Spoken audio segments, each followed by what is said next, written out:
Chapter 4. Something lost, nothing found.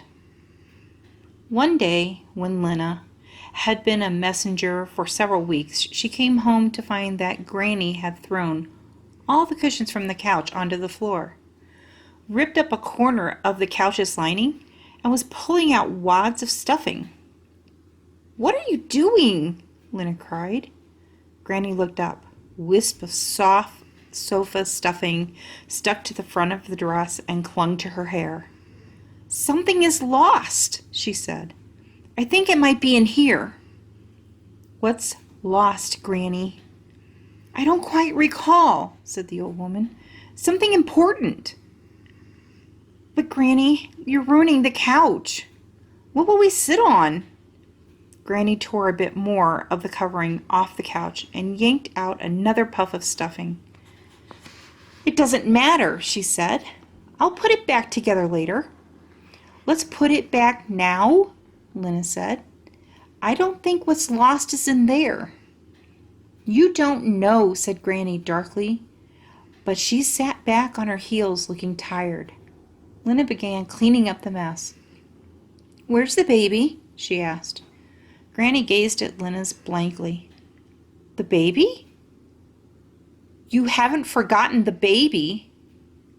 "Oh, yes, I think she's down in the shop." "By herself?" Lina stood up and ran down the stairs. She found Poppy sitting on the floor of the shop, enmeshed in a tangle of yellow yarn. As soon as she saw Lina, Poppy began to howl. Lina picked her up and unwound the yarn, talking soothingly, though she was so upset that her fingers trembled. For Granny to forget the baby was dangerous. Poppy could have fallen down the stairs and hurt herself. She could wander out into the street and get lost. Granny had been forgetful lately, but this was the first time she'd completely forgotten about Poppy. When they got upstairs, Granny was kneeling on the floor, gathering up the white tufts of stuffing and jamming them back into the holes she made in the couch. "It wasn't in there," she said sadly. "What wasn't?" "It was lost a long time ago," said Granny. "My father told me about it." Lina sighed impatiently. More and more, her grandmother's mind seemed caught in the past. She could explain the rules of pebble jacks, which she'd last played when she was 8, or tell you what happened at the singing when she was 12, or who she danced with at the clothing square dance when she was 16, but she would forget what had happened the day before yesterday. "They heard him talking about it when he died," she said to Lina. "They heard who talking?" "My grandfather, the 7th mayor." "And what did they hear him say?" "Ah," said her grandmother with a faraway look. "That's the mystery. He said he couldn't get at it. Now it's lost," he said. "But what was it?" "He didn't say." Lina gave up. It didn't matter anyway. Probably the lost thing was an old man's left sock or his hairbrush, but for some reason the story had taken root in Granny's mind. The next morning on her way to work, Lina stopped in at the house of her neighbor, Evelyn Murdo. Mrs. Murdo was brisk in her manner, and in her person thin and straight as a nail, and she was kind in her unsmiling way. Until a few years ago, she'd run a shop that sold paper and pencils, but when paper and pencil became scarce, her shop closed. Now she spent her days sitting by the upstairs window watching people in the street with her sharp eyes. Lina told Miss Murdo about her grandmother's forgetfulness. "Will you look in on her sometimes and make sure things are all right?" she asked.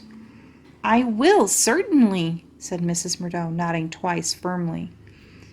Lina went away feeling better.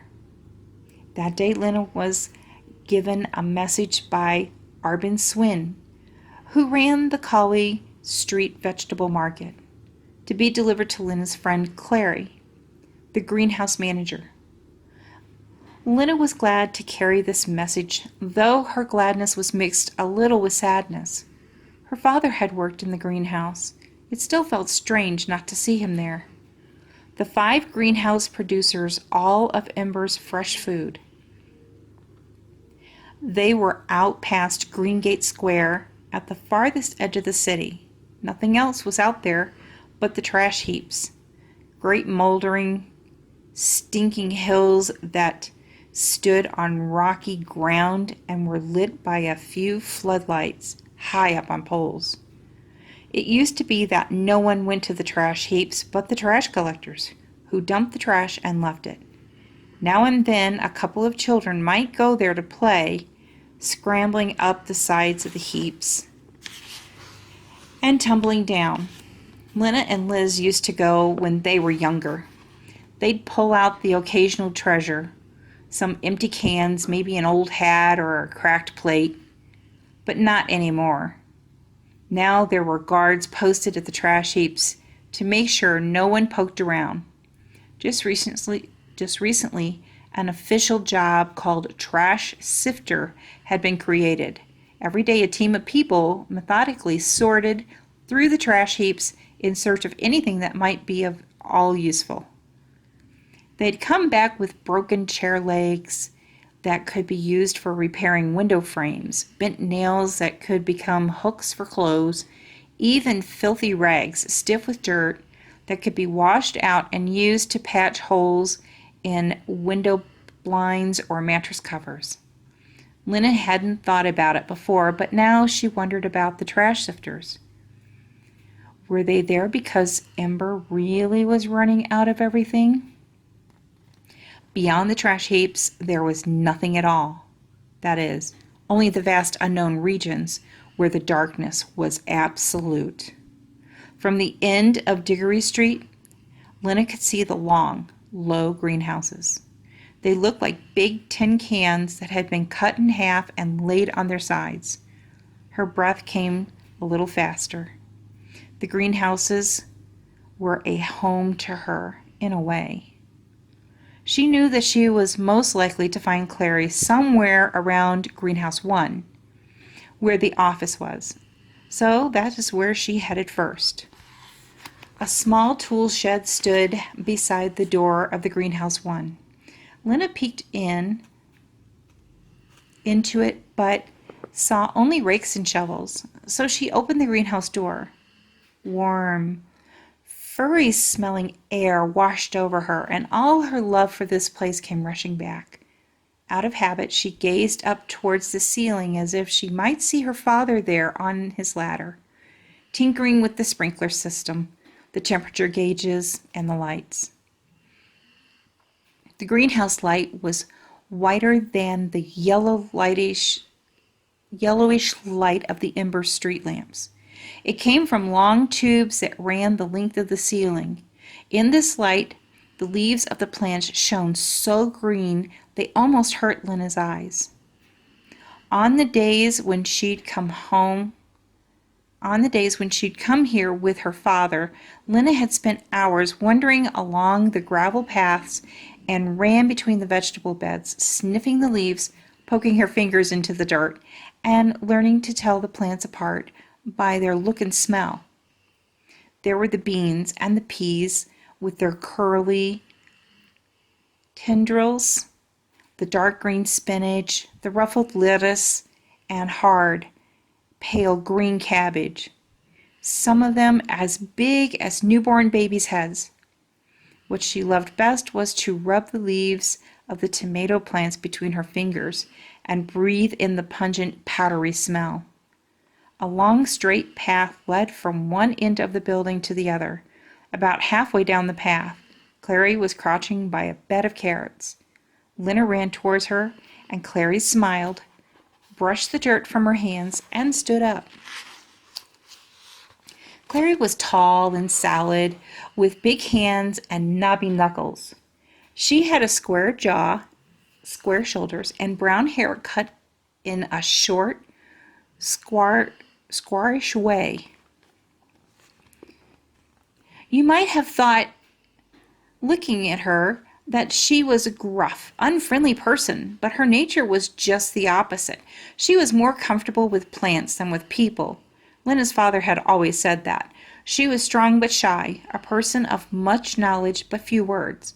Lina had always liked her.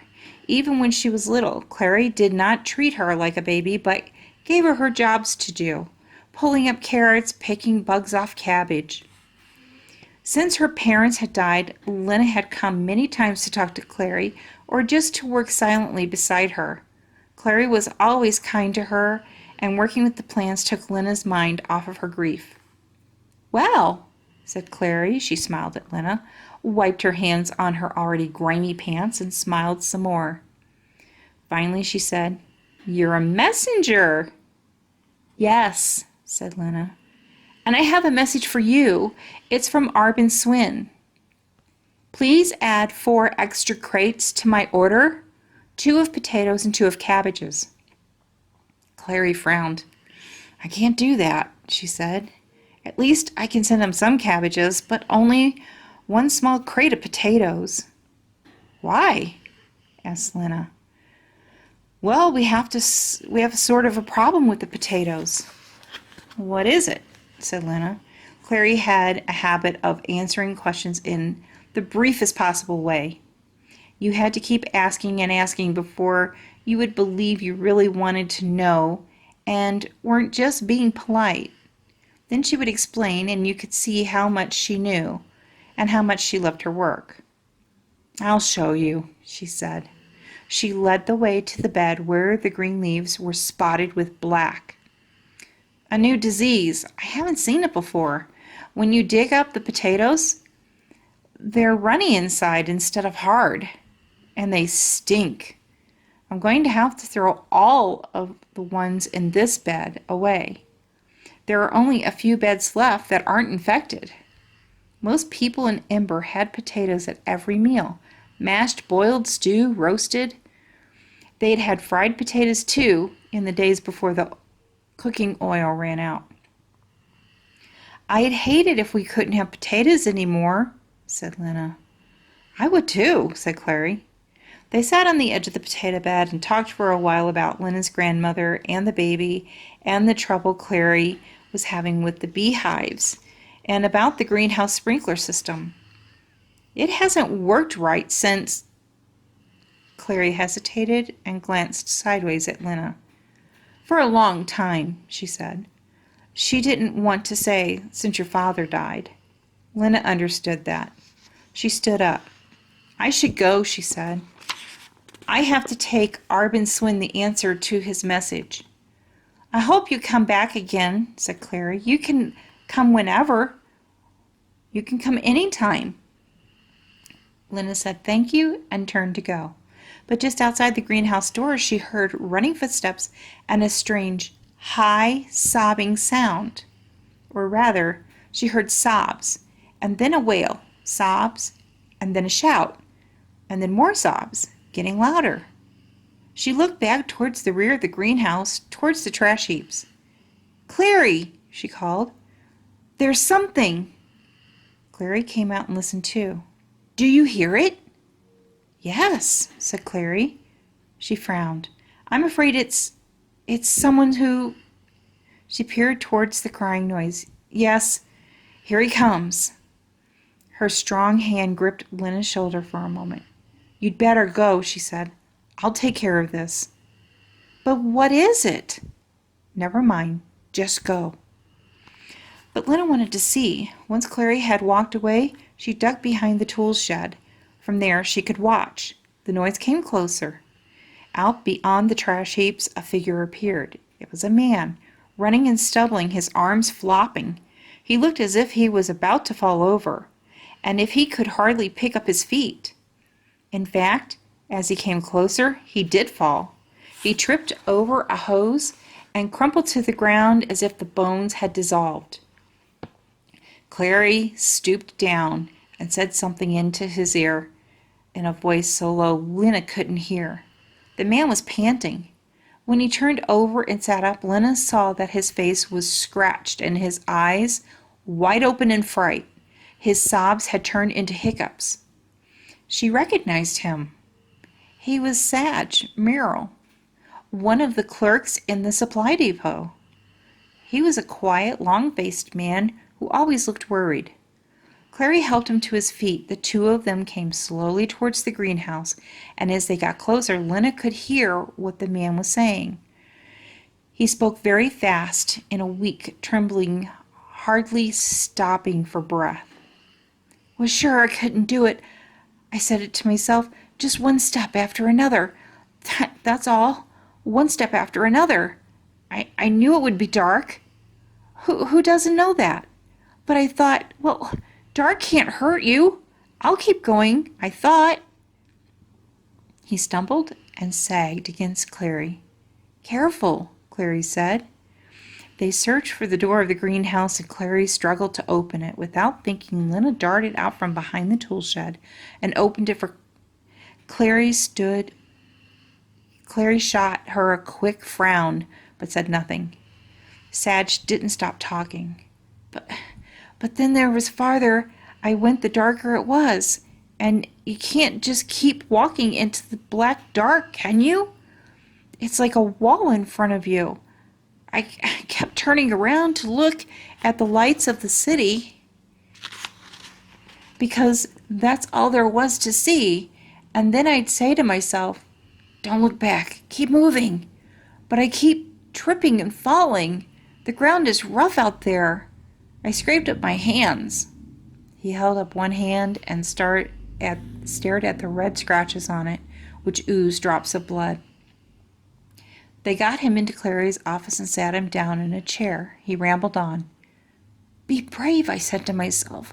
I kept going and going, and then all of a sudden I thought, anything could be out here. There could be a pit 1,000 feet deep right in front of me. There could be something that bites. I've heard stories, rats as big as garbage bins, and I had to get out of there.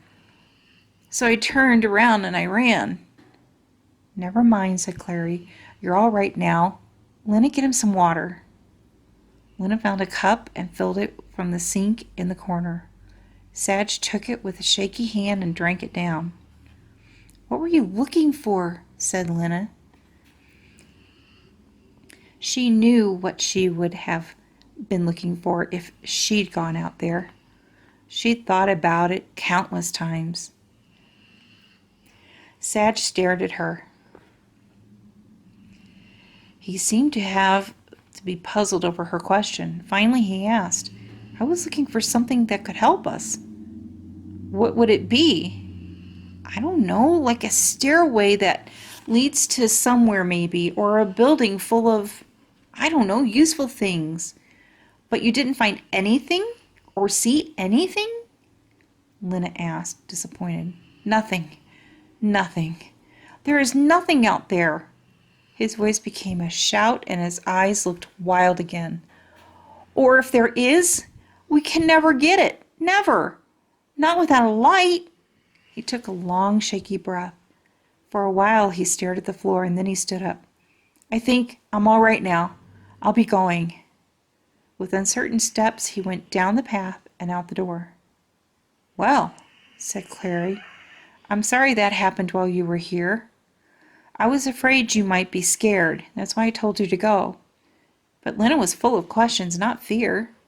She had heard tales of people who tried to go out into the unknown regions. She had thought about it herself. In fact, she'd wondered the same thing as Sadge. She had imagined making her way into the dark and coming to a wall in which she would find the door to a tunnel, and at the end of the tunnel would be the other city, the city of light that she had dreamed about. All it would take was the courage to walk away from Ember and into the darkness, and then to keep going.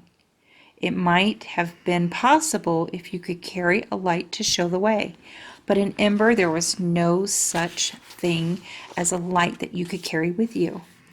Outside lights were fixed to the poles or to the roofs of the houses.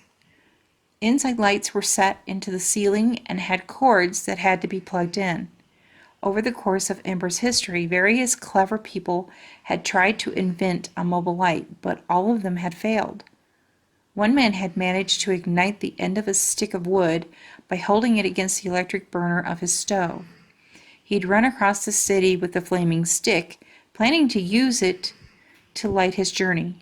But by the time that he got to the trash heaps, his torch had gone out. Other people latched onto his idea. One woman who lived on Deadlock Street, very near the edge of the city, managed to get into the unknown regions with her flaming stick, but the stick burned quickly, and before she could go far, the flame singed her hand and she threw it down. Everyone who had tried to penetrate the unknown regions had come back within a few hours, their enterprise a failure. Lina and Clary stood by the open door by the greenhouse and watched Sedge shuffle towards city. As he neared the trash heaps, 2 guards who had been sitting on the ground got to their feet. They walked over to Sedge, and each of them took hold of his arms. "Uh-oh," said Clary. "Those guards are always looking for trouble." "But Sedge hasn't broken any law," said Lina. "Doesn't matter. They need something to do. They'll get some fun out of scaring him." One of the guards was shaking his finger at Sedge and saying something in a voice almost loud enough for Lina to hear. "Poor man," said Clary with a sigh. "He's the 4th one this year." The guards were marching Sedge away now, one on either side of him. Sedge looked limp and small between them. "What do you think is out there in the unknown regions, Clary?" Clary stared down at the ground, where the light from the greenhouse was casting long, thin shadows of them both. "I don't know. Nothing, I guess." "And do you think Ember is the only light in the dark world?" Clary sighed. "I don't know," she said. She gave Lina a long look. Her eyes, Lina thought, looked a little sad. They were a deep brown, almost the color of the earth in the garden bed. Clary put a hand in her pocket and drew something out. "Look," she said, in the palm of her hand with a white bean. "Something in this seed knows how to make a bean plant. How does it know that?" "I don't know," said Lina, staring at the hard, flat bean. "It knows because it has life in it," said Clary. "But where does life come from? What is life?" Lina could see the words were welling up in Clary now. Her eyes were bright, her cheeks were rosy. "Take a lamp, for instance. When you plug it in, it comes alive in a way. It lights up. That's because it's connected to a wire that's connected to the generator, which is making electricity. Though, don't ask me how. But a bean seed isn't connected to anything. Neither are people. We don't have plugs and wires that connect us to generators.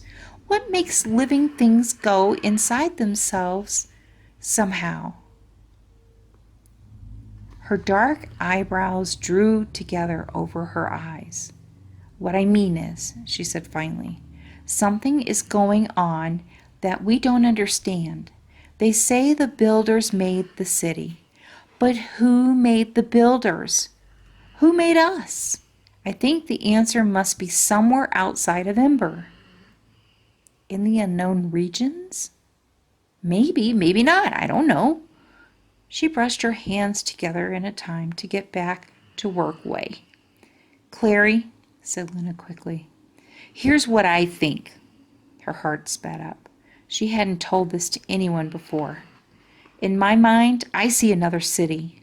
Lina watched to see if Clary was going to laugh at her or smile in that overly kind way. She didn't, so Lina went on. "It isn't like Ember. It's white and gleaming. The buildings are tall and sort of sparkle. Everything is bright, not just inside the buildings, but all around them, even up to the sky. I know it's just my imagination, but it feels real. I think it is real." Clary said, And then she said, "Where would such a city be?" "That's what I don't know, or how to get to it. I keep thinking there's a door somewhere, maybe out in the unknown regions, a door that leads out of Ember, and then behind the door a road." Clary just shrugged her shoulders. "I don't know," she said. "I have to get back to work, but here, take this." She handed Lina the bean seed, took a little pot from a shelf, scooped some dirt into it, and handed a pot to Lina too. "Stick the bean in here and water it every day," she said.